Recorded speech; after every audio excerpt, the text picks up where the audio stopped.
तुम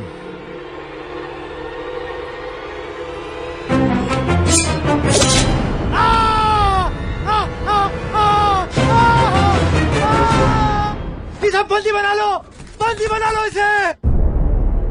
बाहुबली की धर्मपत्नी देवसेना पर आरोप है कि उन्होंने सेना नायक सेतुपति की उंगलियां काट दी। राजमाता शिवगामी देवी की आज्ञा से श्री श्री भल्लाल देव महाराज के समक्ष ये सुनवाई प्रारंभ हो रही है। अवश्य।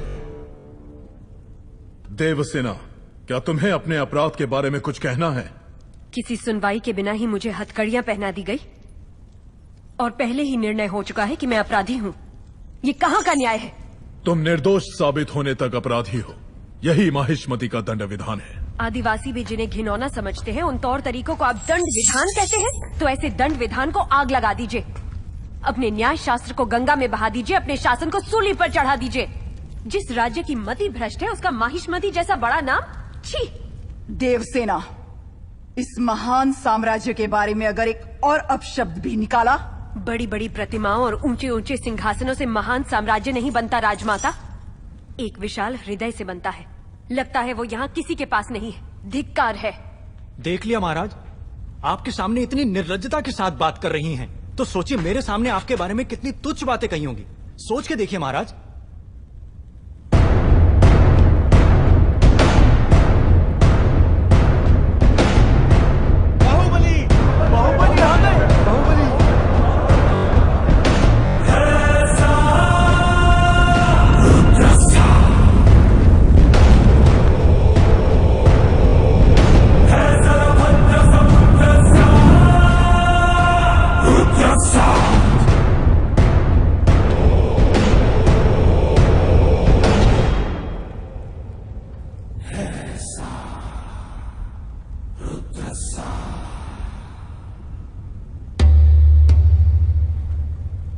वास्तव में क्या हुआ था बताओ सेतुपति।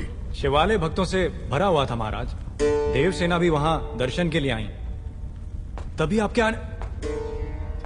आने का समय हो गया था, तो मैंने उनसे कहा कि वो मुख्य द्वार की जगह दूसरे द्वार से आए। बाहु, ये क्या व्यवहार है? तुम पीड़ित को धमका रहे हो। विनती करने से सच बाहर नहीं आएगा महाराज। अपनी हद पार कर रहे हो बाहुबली।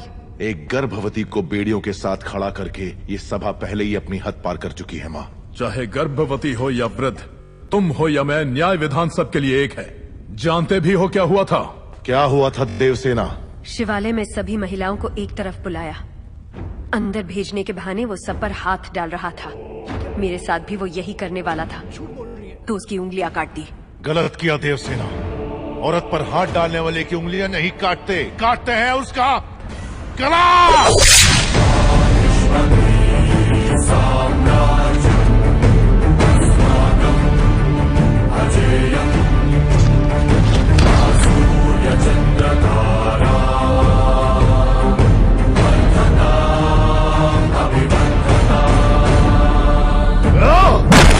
बाहुबली, ये दुस्साहस मेरी सभा में। झूठ बोला तभी सेतुपति के शब्द लड़खड़ा गए। निर्दोष है तभी देवसेना ने निडर होकर सब सच कह दिया। सेतुपति दोषी साबित हुआ, उसका सर कट गया। बाहुबली, मान लिया सेतुपति अपराधी है भी, तो इसका निर्णय किसे करना चाहिए? दंड देने का अधिकार किसे होना चाहिए? तुम्हें या महाराज को? या फिर तुम खुद को महाराज मानते हो? गोद भराई के दिन तुम्हारी पत्नी चाहती थी कि महाराज तुम्हें बनना चाहिए। उसकी इच्छा पूरी करने के लिए ये दुस्साहस किया तुमने। माँ, चेतावनी देने के बावजूद तुम्हारी पत्नी हमारे संविधान को अपशब्द कहती रही, हमारे महान न्याय शास्त्र को कोसती रही। उसने शब्दों से हमारा तिरस्कार किया और तुमने तलवार से। तुम दोनों ने जो किया वो है राजद्रोह। महामंत्री, इस महाअपराध का दंड क्या है बताया जाए।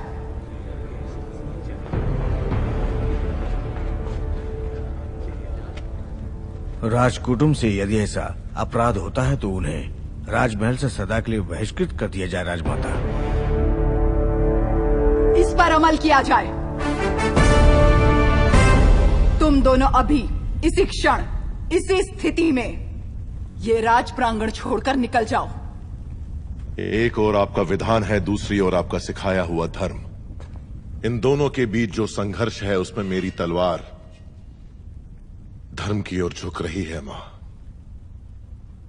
पद छीन लिया जाए या बहिष्कार कर दिया जाए, माहिष्मती की सेवा के लिए, उसकी रक्षा के लिए मैं हमेशा तैयार रहूंगा। क्या कभी अंबर से सूर्य बिछड़ता है? आज्ञा दो मां। क्या कभी बिन बाती दीपक जलता है? क्या कभी अंबर से सूर्य बिछड़ता है? क्या कभी बिन बाती दीपक जलता है? कैसी है ये अनहोनी, हर आंख हुई रम, छोड़ गया जो तू कैसे जिएंगे हम? तू ही किनारा, तू ही सहारा, तू जग सारा, तू ही हमारा सूरज, तू ही तारा। जय जयकारा, जय जयकार।